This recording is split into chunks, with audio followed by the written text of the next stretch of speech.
On operational items, the C items, there's nothing that needs to be separated out. I'd like a motion for items C1 through C9. So moved. Mrs. Shaw and Mrs. Becker. Mr. McAvoy. On C2 with the demolition, is the $69,000 going to cover everything? Are we talking about no change exchanges later on? I'm talking about there's no doubt that when looking at that physical plant, there's hazardous material there. There's probably going to be a need to, since your neighbor, we're butting up against neighbors, that's going to have to be protected. From accidents, fencing, security. Is this money going to cover the whole 9 yards? This cost covers the security fencing necessary, the full demolition, the abatement for the barn structure. I just want to make sure that we're clear about which structure. It is strictly the barn. It doesn't include any other structure there, except for, there's a trailer on site there. It includes the removal of the trailer that's on site. But otherwise, this is the full demolition of that structure. Not anticipating, they had an opportunity to go in and assess what's there. Our environmental consultant had gone in to assess what kinds of conditions exist. So the costs were based on what that assessment revealed. There's always the possibility that once, the demolition contractors are in there, that something reveals itself that was not known, we would have to address it at that point in time, but at this time, we're not expecting that this would change. Do you have a date for when that's going to start? I think it would start, is it next week, Mr. Quintero?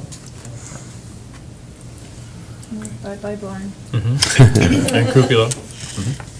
Well, if you really notice the cupola, it has, when we It's first gone. started It's talking gone. about it, I started taking pictures of it, Yeah, and it's gone. it's at a point where it probably is extremely hazardous. We It's took, gone. we took that It's down gone. It's already. gone, so it didn't- Yeah. It's been down for a week or so. Yeah, about a week and a half.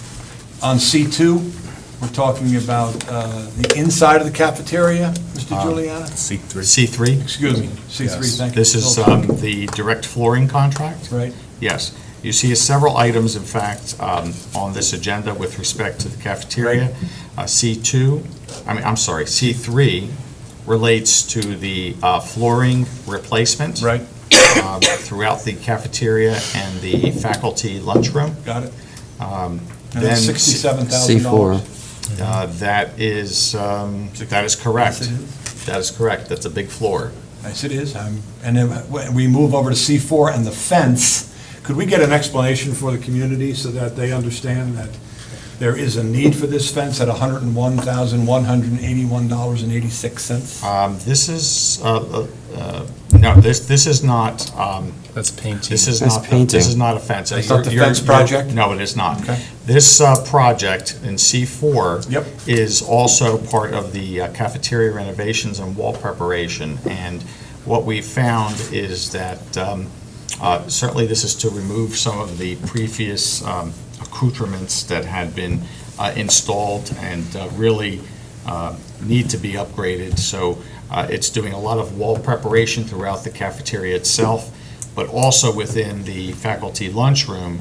The condition of the walls, it's a paneled room, and the condition of the paneling is such that it just needs to be removed. It makes no sense to paint those walls when we have buckling paneling. Like Brady Bunch paneling? Yes, paneling, wood paneling. Wow. And I put it's in been 50 painted years over ago. the years, it's not stable, it's buckling, detached from the wall behind it. So this will remove all of that paneling and redo those walls.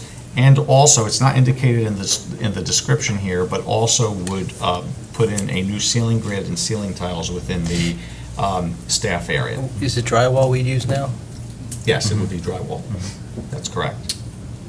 Then maybe in the future, and maybe things that go up on the walls should be okayed by the superintendent before, maybe there's a conflict of what the principal wants on the walls, and maybe the wall should be left alone. This is a serious investment of money for walls? The main cafeteria, which had various blocks installed with fabric, Sound kind of panels. sound panels, that was not, just to be clear, that was not something that a prior school principal had determined to have installed. That was part of a renovation that took place probably about 20 years ago, 18 years ago.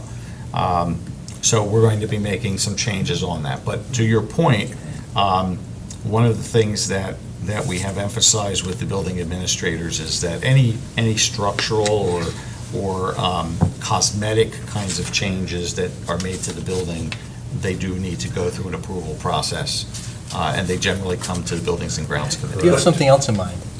Well, What are they hanging up on the walls in the teacher's lunchroom? exactly.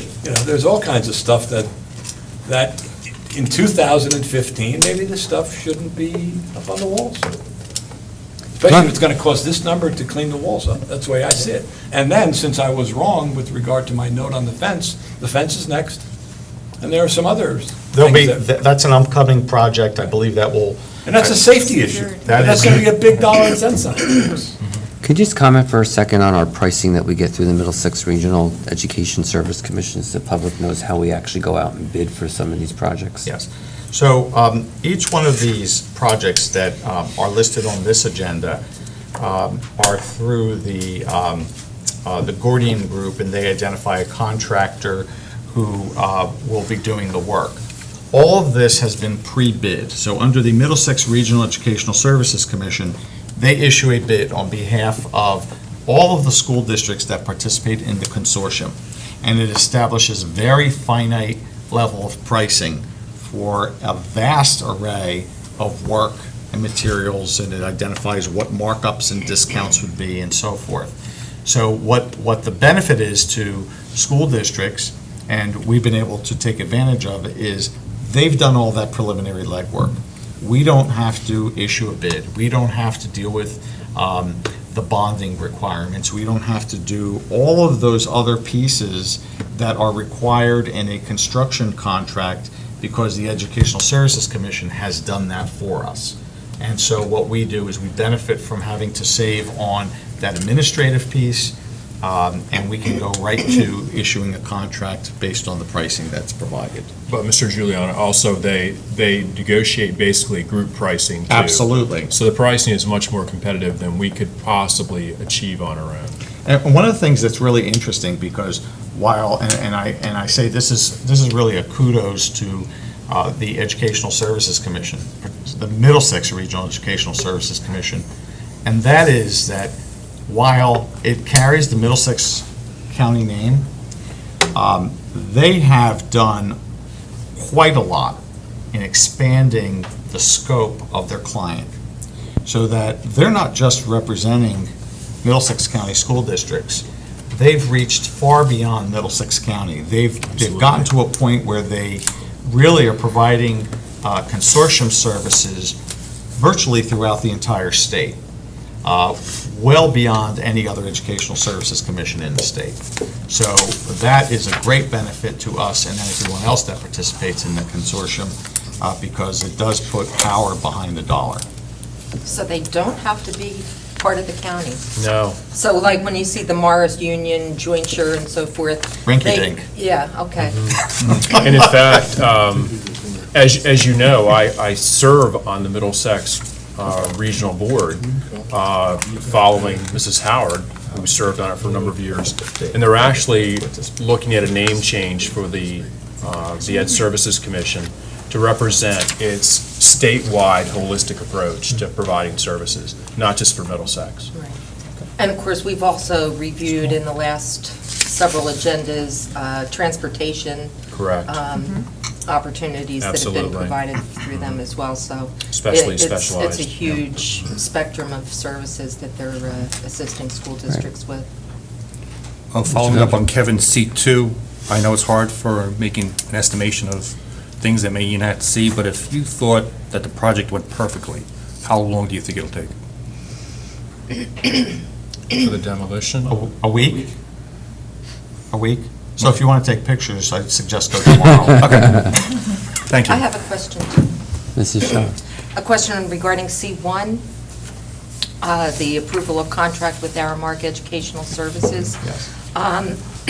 Number one, I see that we have either been able to negotiate or for some other unexplained reason have gotten a better FSMC unlimited guarantee, down from $110,000 to $85,000. But I'm wondering if you can explain to me what is included in their unlimited guarantee? Well- What is it that they are guaranteeing Well, here? this is actually, it's the other way around, because this was the guaranteed profit at year's end, and we're going from 110 to 85. However, the reasons behind that are quite simply that our personnel costs have gone up. We had additional staffing added during the course of the year. We've made some tweaks on hours, and plus we are anticipating the rate increase as a result of the recently ratified bargaining agreement. So all of those components do have an impact on the bottom line. I'll say that, while there were some questions, and 85 is the guarantee, that doesn't mean that's where we'll end up. That's a situation where if things went south Right. in the operations, they're going to make sure that at the end of the year, we have $85,000. Which we need to do in order to comply with the laws to make money on this enterprise. And they're going to guarantee that level. But as a business, I doubt that they, being as expert as they are in the field with this, going to agree to a guarantee that they're not going to be able to meet. The 110, just as an example, we've met that, and if I'm not mistaken, we've exceeded the 110 threshold. And I don't remember by exactly how much. I can report on that at the next meeting. But we did much better than was anticipated. I would think the same thing will hold true for the next year as well. Participation has increased substantially. The quality has increased substantially. It's Our not going to former a student rep five-star. really liked It's it. not going to a five-star restaurant, but when you compare where We we look were forward to to where it. we are, it's definitely a significant improvement. So, Also, the efficiency by which the staff prepared the food dramatically Yes. increased this year. We saw substantial changes. At the beginning of the year, we had the growing pains, and we were all going around to cafeterias, and certainly by mid-year, by the holidays, we were noticing that the staff were embracing the new roles, and they were becoming much more efficient in their production of food. By the end of the year, it's like they've been doing it for a very long time. So I anticipate we'll kick off this year at that level and work from there. Thank you. Mr. Simmons? Why do we need to replace the sidewalks in our brand-new elementary school already, and no other school? okay, this is, let's see, item C5. In item C5, we have contract for concrete repairs. This winter, with the severe weather that we experienced, we had several areas at Memorial that had heaved as a result of the cold and freezing of the concrete, and heaved to such extent that it created hazards. We had a number of incidents where individuals were injured as a result. Why there, and why not any other school? This is a brand-new building. It is a brand-new building, and the only thing I can say is that perhaps the subsurface was not properly tamped. I don't know. It's all a guess on my Okay, end. do we have a claim? I don't want to just pay for this. That's something that is a subject of litigation that we are currently in. So, just to add on, so that would this get added to that? Because I agree with Mr. Simmons, it was one of my questions. It was cold everywhere, so why just here that we're having all these problems, especially when it's so new? So will it be added to the claims? I don't know that it would be able to, but it is something that We can look has at. been raised. Okay. The actual differential in the slabs was so great, as Mr. Giuliano suggested, it is a severe hazard. And no doubt, it has to be Right. repaired, that's not the issue. Sounds like a construction The defect. concern is just, Sounds like a Right. construction you know, defect to me. how does that happen to a brand new school? I agree with Mr. Giuliano. It appears to be a compaction issue. It Yeah. appears to be well, I would say it's a contractor issue, but. Yeah, and, you know, we should pursue some recourse. Right. Since we're talking about the operations items, let me refer to C6, if I may. I think eventually we'll get to each of these items, so how about if I talk about a few of them? In C6, we have a contract for new concrete sidewalks at Memorial School. It's important to note that this is not to replace anything. This is actually as a result of our experience of being in a functioning building where we've identified the need for additional walkways. And so we will be introducing walkways. There's a smaller staff parking lot where we have parent drop-off coming through. And there's an island in that area that is not paved.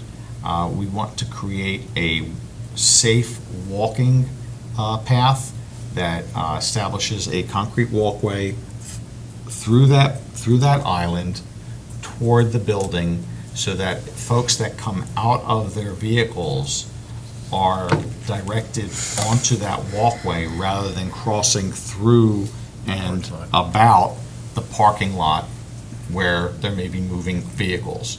So that's part of this. The other piece is if you envision the parent drop-off loop, the concrete walkway extends only to the far end of the parking lot, and there's an entire segment, if you're looking at the building, along the left side of the property, following the property line toward the front of the roadway that is unpaved. And so we would be extending the walkway all along that left side to provide for additional area for vehicles to pull up and students to be able to disembark and safely walk to the building. That's what's covered by this portion of the contract. Why, they're just backing up too far right now? There's a lot of jockeying that takes place with parent vehicles. Right. And this is a means to help provide more space where parents can allow their children to disembark and allows better management of the vehicular traffic in that area. In the pedestrian traffic, people tend to get out of their cars and cross across the parking lot because it's the shortest distance between 2 points, which is not always the safest option when people are backing up. Okay. Mrs. Becker? Yeah, Bernie, I guess you were right. My question is on C7. Yes. The narrative references state funding, known as regular operating district grants, ROD, Yes. and then it goes on to reference the fact that this project didn't qualify for such consideration. I was just wondering if you could explain Sure. briefly what would disqualify something? Yeah, and the narrative has been kind of a standard narrative Right. to provide for some insight as to various funding sources. The ROD grants, or regular operating district grants, have, they've been exhausted at this point. There are none available at the Department of Education level. Hopefully, one day they'll decide to fund that again. I hope that they do, because we've always been quite good at getting a lot of money through that process and getting a lot of work done. But even if the funds were available, this is not a project that would have qualified. Those funds generally would apply to educational spaces, and the items that are listed here are enclosures to retention basins, which would not be deemed educational spaces, So you, unless we were running a boating course. so you mean educational spaces, you mean building, has to be building Facilities, specific? right. Yes. Facility Classrooms and specific. supporting space. Okay, Yes. thank you. This is necessary, however. These two projects They're safety related. We do have a couple of retention basins that have no barrier around them, and so this is basically a general safety measure. That was actually my question. And thank you is to that Mr. McAvoy for raising that. Okay, but my question here is that this does sound like an immediate need, and yet apparently we're not even to the point in the project where we've developed a cost for it. We because actually have. Okay, but we need to amend our facilities plan before we can even go ahead and do this. This is And- mostly pro forma, because this, and so, here's what will happen, because this does not impact educational spaces. The Department of Education will receive the application once we submit with this approval. And they will basically come back and say, you don't need our approval, go ahead and do it. Because it doesn't affect educational spaces, educational adequacy. That's what we need. That's the document we need to be able to then get the necessary permitting from the township. These will require permits, but that should not be an extensive process. We've already obtained pricing for these projects, so these are pretty much ready to go. Once we get the DOE letter of not affecting educational adequacy and the permitting, then we can move forward. All right, and what actually qualifies for other capital? I don't understand why this wouldn't come out of your typical capital. Because what they Account. categorize as other capital is basically anything that is not through a bond referendum or through the grant that they would have provided had ROD grants been available. So everything else gets categorized as other capital, and those sources would be the general operating budget, lease purchase financing, funding that we recently acquired through our shared services agreement with the township. So there are various other sources of funding, but not a bond referendum. Any other questions? All those in favor? Aye. Opposed? And abstentions?